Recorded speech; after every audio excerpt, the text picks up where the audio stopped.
Yes people, how's everyone doing this week? I hope you guys are all very much so alive and well. Welcome back to Kyerizzle the General TV, guys. Yeah, so we're just on the way to meet a special guest. I actually met him about 2 weeks ago. Very humble guy. We've done the first half of the video already. And you guys are probably gonna see me magically change clothes like some genie. Nah, it's alright, man, I'm not a magician. Also, Jake cut his beard as well, so you're gonna see some time lapse between the scenes of Jake with and without a beard.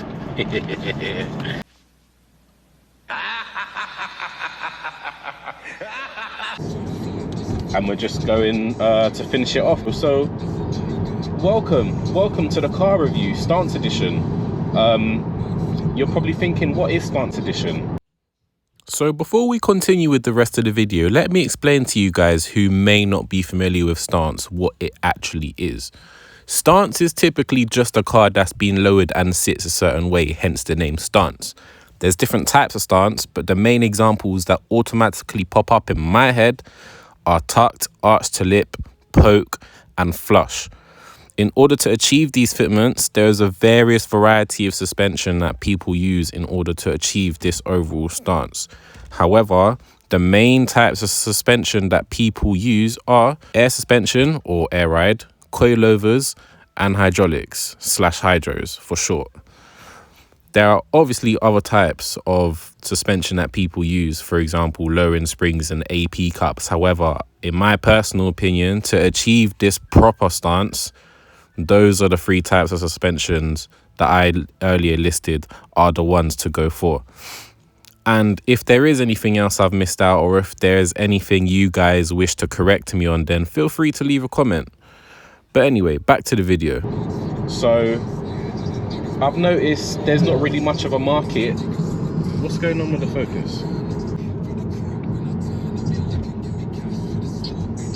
What's going on? There we go. Hey. So, yeah, as I was saying, you're probably asking, what is a car review stance edition? It's in the name, very simple. Basically, I noticed that in the market, people don't really so much do reviews on stance cars. It's not going to be the only thing that I'm going to be doing. I'm going to be covering a huge variety of vehicles as we grow from time to time. This is just part of it. As we progress within the videos, you guys will see the stuff that I start to introduce, and I can't wait to show you lot. It's going to be very interesting. But for now, enjoy the rest of the video. Before you watch the rest of this, make sure you are liking, sharing, subscribing, and commenting. I want to hear you guys' feedback and let me know how I'm doing, if I'm doing good, and what you guys feel like you want to see or what you think that I could do to improve. So let me know, guys. But yeah, enjoy the rest of the video. Yeah, so guys, welcome. I'm joined here today by a rather special guest, I'd say. A very special guest. Some of you may know him as Mr. Kibble. So yeah, how you doing today, bro? Yeah, not good, man, not good. I mean, not good, not bad. That's nah, it's cool, man. It's cool. We'll just do a little bloop on that. We can edit that out.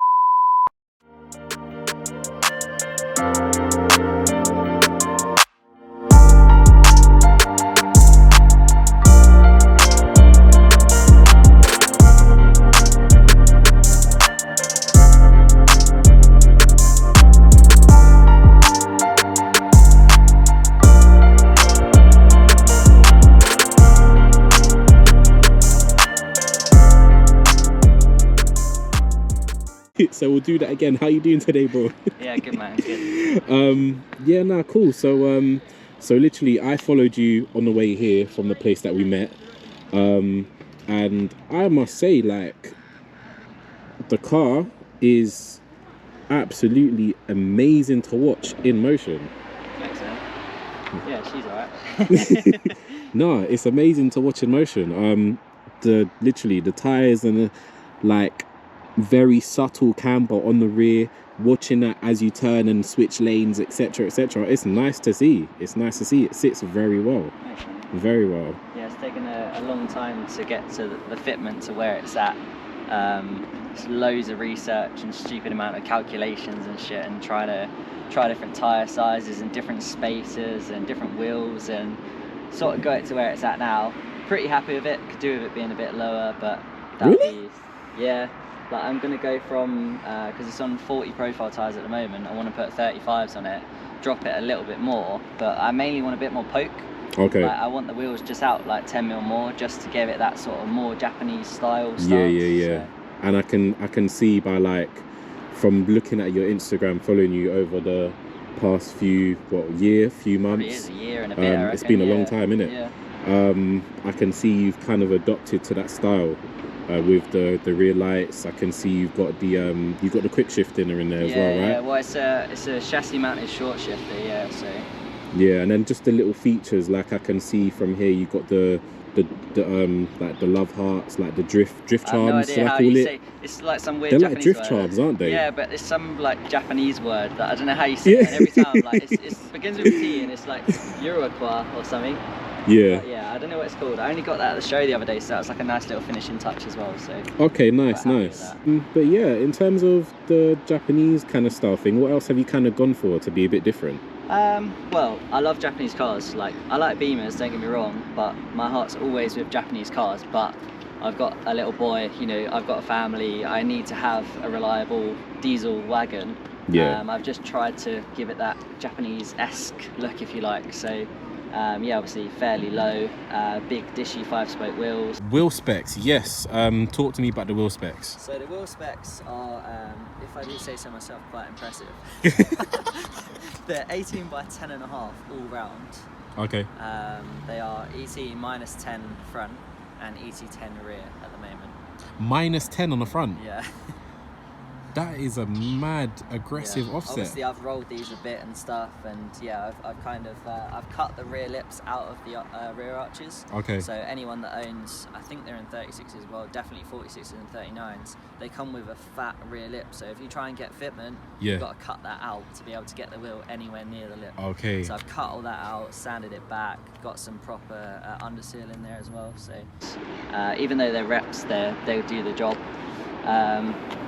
They look just as good as the real thing, to be fair. Yeah, they're all right. You know, they were so cheap that it was like I was looking for the wheels in the right specs that would fit for so long. Yeah. These popped up for like 400 quid on Gumtree, and I was just like, do you know what? Yeah, they fit. They used to be gold, if you remember. I remember them being gold. But so then again, you've made the absolutely correct choice, because looking at the car now, especially in person, but on Instagram, I thought to myself, yeah, this looks a lot better than gold. But when I'm seeing it now, it ties in very well, because they pretty much colour match the car, don't they? And then on top of that, you got it goes better with the dish, and then it contrasts with the rear lights as well, which is an absolute bonus. I think you definitely made the right choice. I mean, my idea is kind of, like I say, Japanese style on a German car, especially on a wagon. Like, you see a lot of saloons of these modified, but I don't think you don't rarely see the estates, that modified that often. So yeah. I can 100% agree with you on that one. Yeah, sort of style to it's quite cool.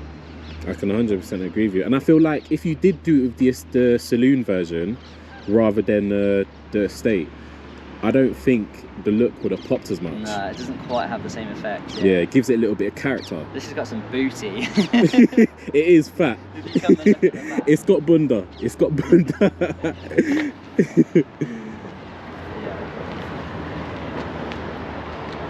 Yeah, no, that is fat. It's fat. Yeah, like I've got the diffuser on there as well, which is quite aggressive. Yeah, the diffuser makes it even better. That's one of my mates' companies, WDS Originals, and he basically supplies, I think it's about £120. It's like a universal diffuser. So loads of people run them on E36s, but if you've got a solid floor, you can basically bolt it up to whatever. And looking at the exhaust, that doesn't look like it's the standard diameter exhaust that came with the car. No, that's a, I mean, it's a twin, it's a custom setup. I think it's like 3-inch the whole way through, and it's like a little tiny back box on the back. Okay. So. Yeah, because following you from behind, that sounded beefy. Yeah. That sounded absolutely beefy. You wouldn't even tell it's a diesel.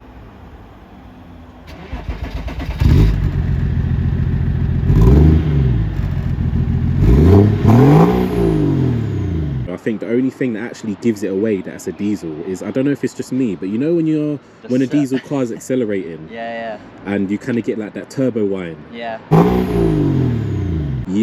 So that's how I could tell. And on obviously the soot. Yeah. Because you covered me, but no, it's cool, man. It's cool. Yeah, these engines sound amazing. They It's do. a What is straight it? 3 litre straight six diesel. Okay. It's an M Sport 530D manual wagon. Like when I was looking for like 3 or 4 weeks until I actually found one of these. I didn't really want one in silver because Titan silver is like the most popular BMW colour going. Yeah, they're popular. But to find an M Sport wagon 530D Sport, I was like, even though it's in silver, it was in Ireland. But, I was gonna say, because the plates look like, I was gonna ask you if you got it from there. Yeah, from Northern Ireland. Funnily enough, the guy's mum like lived down the road, so he drove it to me, which is pretty insane. But yeah, no, obviously you were saying at the beginning, talking about how you've got your love for Jap cars, and you've inspirated, that is your inspiration for this build. Yeah. Being just so it could save you money, you had a family and stuff, So talking more over the kind of, first of all, what do you do for a living? So I'm an area manager for an electric bike company, essentially. So I don't really use this daily. It is my family car and it is my only car, but I've got an electric mountain bike that I use to commute and stuff. So I use this every now and then to get to work, but it's not like I need to go to this place, I have to use this car. Yeah. I mean, if I go to shops and stuff, I have to use this because I just, it's my only car. So yeah, but commuting every day, like I don't have to commute to London with it every day, so ULEZ and stuff like that. If you guys don't know about ULEZ already, if not, search it up. But yeah, it's doing us dirty. So yeah, I mean, it's £25 like per day. Yeah, so it's ridiculous. That's like double congestion. Yeah, crazy. It's mad. But yeah, so going back to the whole budget thing, we all love a budget build, and I think it's safe to say that you've made a budget build look absolutely outstanding. Just out of curiosity, how much do you reckon you spent on this? Not a lot, to be honest. Like I've tried to kind of make it so that every time I bought something, I tried to sell something to kind of like balance it out. Yeah. So I only paid £2 for the car, which was decent, and I've kind of got like a couple of deals from people on Instagram and stuff like that. Of course, mates rates and stuff. Yeah, mates rates, and also like companies that haven't seen their product on an E39 before. Kind of like a promotional thing. I've kind of been like, do you want this product to be on a 39 wagon? Yeah. Then you can see if it fits, you can see what it's like, whatever. So I got a couple of deals from that.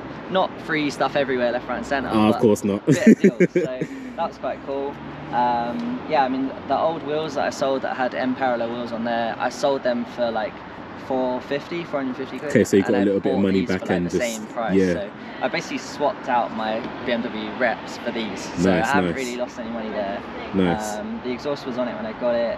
BC Racing coilovers, I managed somehow to find a set of second-hand coilovers on Facebook. Like they never come up, and they came up this one time, and I was just like, I'm buying them. So I got them for like 400 quid, which isn't bad considering they're like 900 to 1,000 brand new. Yeah. In terms of the suspension, following you, obviously with the whole stance thing, so suspension and like the quality of the ride is two things that people kind of have struggled with. So based on what I saw following the car, it looks quite comfortable. Well, you'll have to judge that later. So I've kind of kept like as soft suspension as possible without scrubbing and stuff. So I've got the BC Racing coilovers, I'll show you in a bit actually, with the rebound adjustment on the top mounts. So if I'm going for a long drive on a motorway, I can soften the suspension up a little bit. Okay, nice, if I'm doing faster driving, I'll harden it up a little bit. So yeah, I've noticed you've done this mod very recently, and it's I've seen it on a few cars. Very rare that I do see it. And you said you custom made these, yeah? The headlights, yeah. So I mean, when I bought the car, they were like, you know, the plastic lenses were pitted, they were hazy, tried polishing them a couple of times. They just looked pretty shit, and they were like really bringing the look of the car down. So I got a Dremel, cut all the lights off.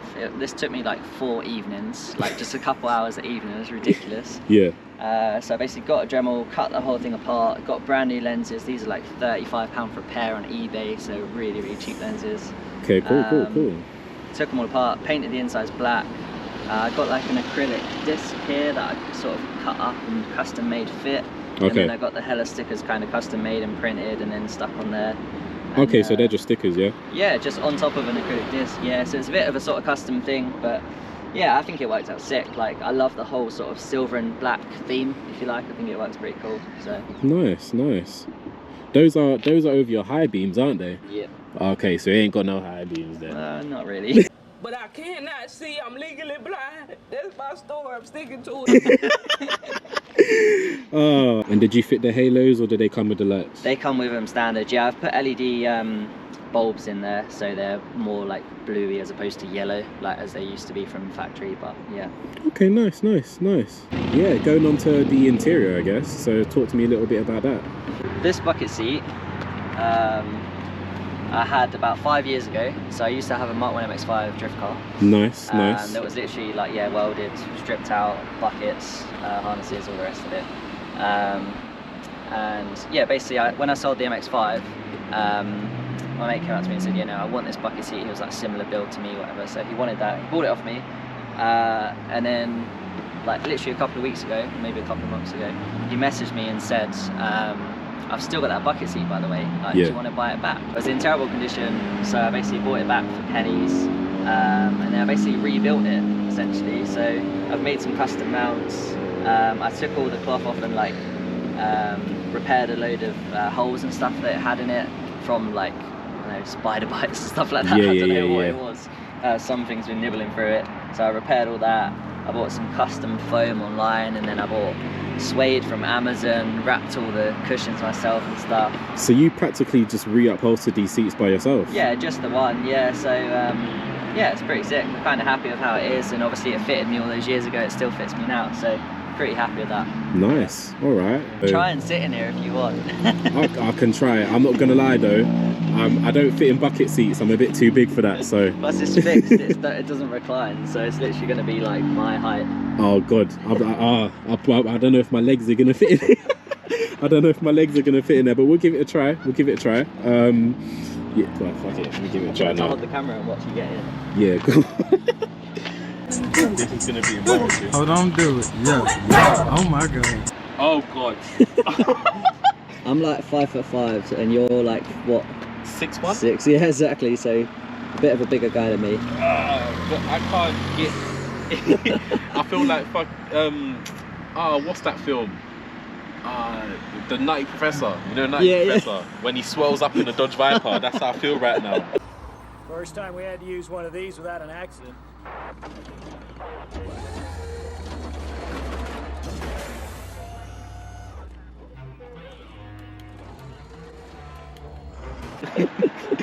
Yeah, it's a big car, but for a small guy, so you know I've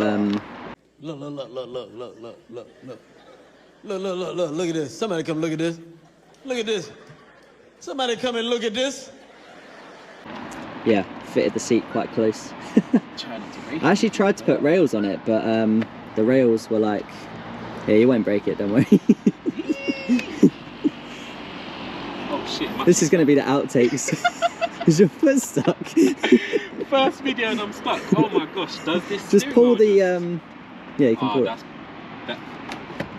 Is that gonna help? Hey, there we go. There we go. We're done. We're done. I thought it was dead. Talk to me about that steering wheel that you used. I know you mentioned it earlier. So yeah, like I say, it's by D&D Performance Interior. It's a 75mm dish. I think they're normally about $150. Okay. So they're still fairly reasonably priced, even with shipping and stuff. But it just feels like really, really good quality. Like I've had too many steering wheels that just bend and are horrible to drive with. Yeah. But this is literally like. It looks very comfortable. It's solid. It's not going anywhere. Cool, cool. And the short shifter, that's what I'm most intrigued about. Yeah. So this is a short shifter. It looks like a long shifter, but yeah. Yeah, I know, yeah. So it's a short shifter, and it's by Born to Drift. Shout out Born to Drift. It's their version 1, I believe, which is about £90. They said like it will fit all BMW ZF boxes. Okay. They'd never had it fitted on a 39 as far as I'm aware. So I basically bought it and tried to mount it in. bolts in nicely. It's a little bit different to like Base Source's 36 tutorial, but it went in pretty nicely. Was pretty straightforward. And then I got this gear knob, which is a company called Afterlife Creations. Shout out Afterlife Creations. And they are an Australian company that do cool gear knobs. Cool. You were just saying how nice it is to actually, obviously when you are modding a car, when you've done so much, you kind of forget how much you've actually done to it and what you've done to it. So it's kind of refreshing to go through that and just appreciate your own work. Yeah, definitely. Yeah, to go over everything sort of step by step in big detail, it's quite cool. And obviously for someone to be appreciating it and yeah, talking as a conversation and talking about the car and looking over it and stuff, yeah, it's pretty sick. Like it. Yeah, no, it's a bonus. It's a bonus. Do you have any engine mods? Ah, it's okay. You don't have to. You don't have to. I'll show you because it's beastie, but it's basically a standard engine, but it's had all the diesel mods. So it's had like EGR delete, DPF delete, obviously straight pipe, remap. Okay, so it has had a couple of things. It's had a few bits done. I called up the company when I bought it, who supposedly remapped it, and asked them what sort of power is it running. They said it hadn't been on.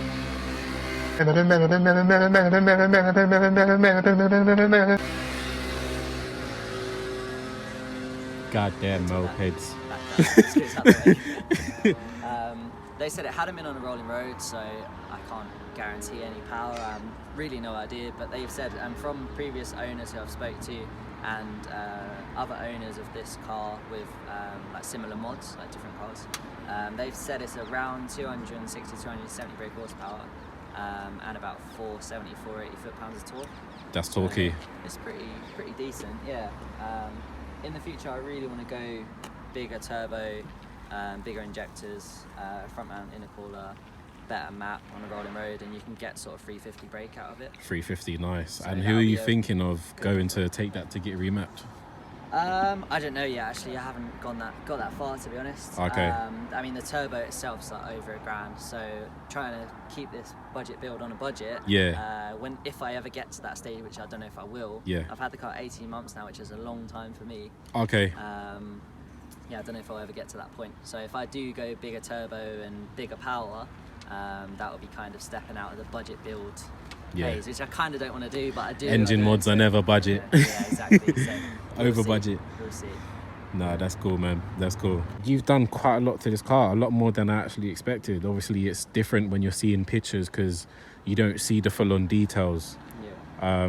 And it's nice to see. When you kind of think about it, a lot of people, when it comes to like bags, coilovers, a lot of people think, like all they've done is kind of put the car, they've lowered it and put it on wheels and that's it. But there's a lot more to it, guys. There's a lot more to it. So yeah, I hope this video kind of gives the people watching a little bit of an insight of how much effort people really put into something that's just simply very clean. So basically we had to cut the day short because time wasn't on our side. It was getting dark and the day went on. I've met up with Jake again and we're gonna do the drive. So I'm in the car now. I don't know why I'm asking, but bro, do you want to go for a drive? Yeah, let's go, man. Hey, yeah, so let's go. I might put another bucket in that side, just as like a recliner bucket, potentially. But I ain't getting in here again. I ain't getting in here again. I don't know. It's mad. People actually look at this car like, what? No. There we go, thank you.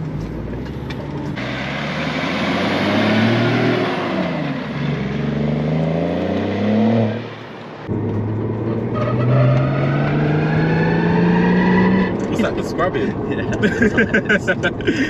Yeah, that's nuts.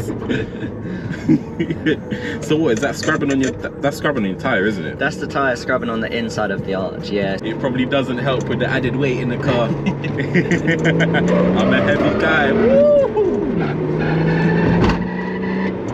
Does it ever smoke from the rear when you're scrubbing? Yeah, there's a bit of tyre smoke behind. Yeah. It's fine. Sitting inside here though, you can tell it's a diesel more from the outside. Yeah. I think it's very silenced in here. Yeah, I mean, with all the windows up and stuff, I mean, at the end of the day, it's a 5 Series wagon, you know, it's a luxury. It just goes to BMW. show the quality that BMW go to. It's pretty insane, yeah, like, that's one reason why I sort of upgraded from my E36 that I had before this to this, because it's just so much new. Well, it's not that much newer. I think my 36 was a 1996. Okay. This is 2002. So, yeah, it's just quieter inside and stuff. Like when you go on the motorway, you can cruise along at 80 and it's still like silent inside. When you open the window a little bit, you just tell how much difference or how much sound it's actually enclosing into it. It's quite nice. Oh, did the button come off? The button came off the window. Mate. Talking about old BMWs. just pop that back in there. Thank you very much.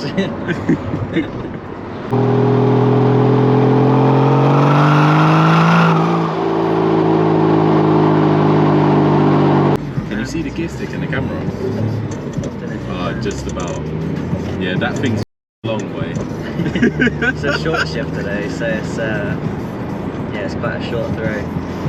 In terms of the short shifter, so what's the difference between, like, you see in the drift videos and stuff where they have that shifter and it's literally like they put it forward and backwards and that's it? Oh, this is sequential, yeah. So that's essentially I'm pretty sure that's a different gearbox altogether. Oh, okay. So that's, yeah, I don't actually know the ins and outs of it, but yeah. This is basically just a short shifter, which is chassis mounted. So it's bolted onto the chassis, and then it's got a really high, well, like a short pivot basically. So the pivot point comes higher up, so that then it makes the shifter short, essentially. Before I put the short shifter in, trying to change gear was literally like, someone said it was like trying to row a boat, which made me laugh. Stroke! Stroke! Stroke! Stop mocking me! It was literally, like, the throw was ridiculous. So yeah, that's quite funny. And for me, like, obviously because I'm in a bucket seat as well, I stay where I am. Yeah, you're not moving. Like, yeah. So, like, it's me that's going side to side. It's me going side to side, mate. That's good, because I feel like obviously I'm in much more control of the car than I was before. Yeah. When I had my standard like leather luxury seat. Yeah. And I've been on like 2-hour drives with this bucket seat so far, and it's been generally fine. So you can smell the tires as well. Don't you love the smell? It's a familiar smell. It's a familiar smell, and we all love it. Yeah, love the smell. Static boys, we love it. Yeah. It's like when people do burnouts or if they're scrabbing on tires and stuff, and you smell it. It's almost like you can actually tell by the smell what brand the tire is. Is it just me? I don't know. What brand are they then? I don't know, but I can smell a Nankang from far away. I noticed when you're turning corners, it sticks. It sticks? Yeah. It goes around corners, like it's very agile, I think.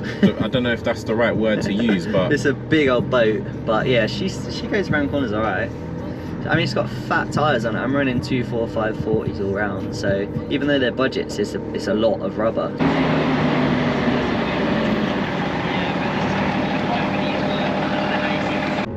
I think going into the winter, I might put an LSD in it. LSD? Or some form of lock stiff. Okay, what is this, just open diff? Yeah, it's the open diff at the moment, yeah. Once I get all the scrubbing and stuff sorted out, I'd like to sort of take it to a random drift day and just with a lock diff and just see how it held up, really. Yeah, It'll just be interesting. Like, it's almost got everything ready for it. It just literally needs probably smaller wheels, smaller tyres on the back, and just put some like spare shitty ones on it or whatever. And yeah, send it.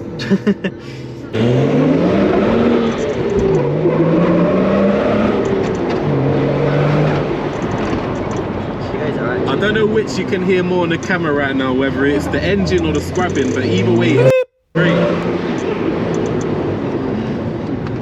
People always tell me, why would you put a manual gearbox in a 5 Series? That's why. Yeah, because with the manual you can play with it. Yeah, it's a big car, but you can and you can get more of the top end kind of sounds.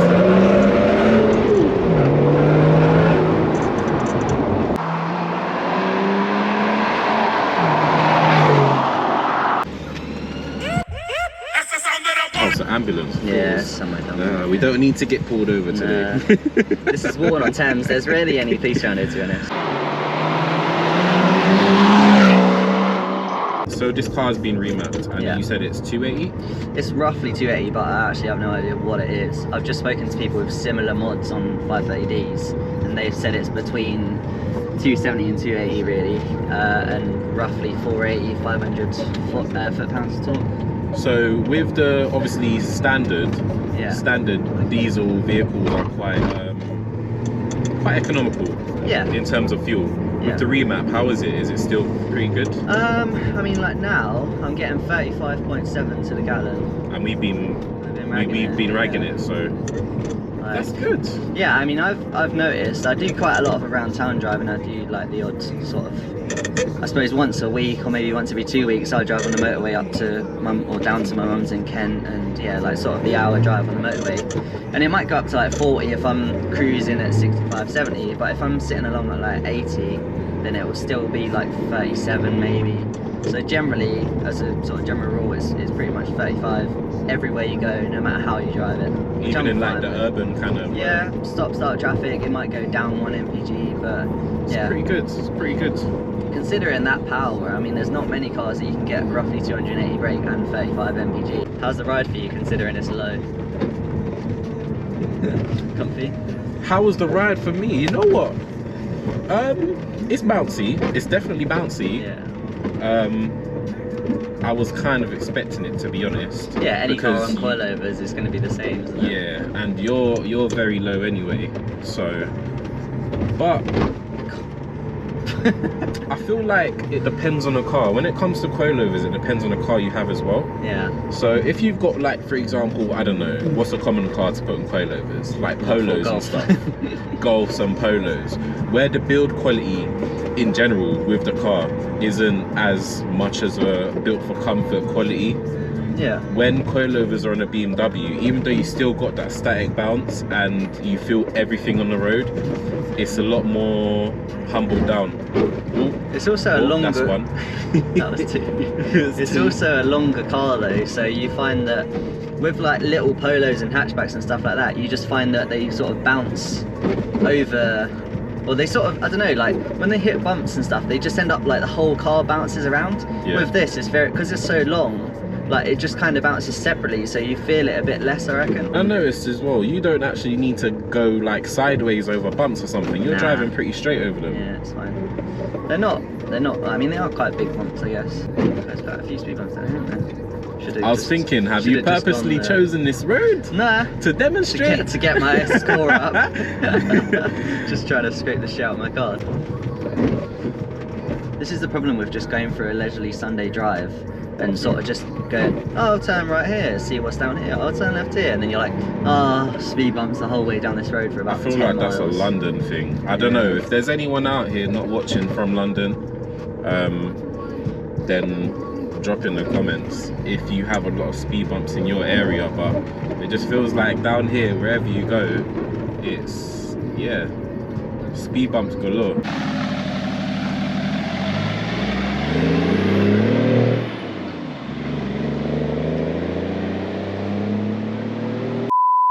Yes, people, so that is it. Literally, we are done filming for today. Jake has just left me as he's had to leave off, so we had to cut the video short. However, I hope you guys did enjoy both the visual and the drive of the video. The drive side of things, I didn't want to put too much of it into it because this is a stance review video, so this is more on the visual mods for those of you that are in touch with the visual mods over the performance mods. We were, however, lucky enough that the E39 was remapped and was straight piped and had all the other diesel mods on the car to give us a little something to watch. And I hope you enjoyed it, guys. If you did enjoy it, make sure you, like I said at the beginning of the video, that you like, share, subscribe, and also turn on the post notifications, because there is also gonna be a bonus video of the full, I think it's 3 minutes or so clip, 3 or 5 minutes, I can't remember, of the cinematics of Jake's car. So make sure you turn it on, guys. But for now, I've been Kyerizzle the General. Thank you very much for watching. I'm out.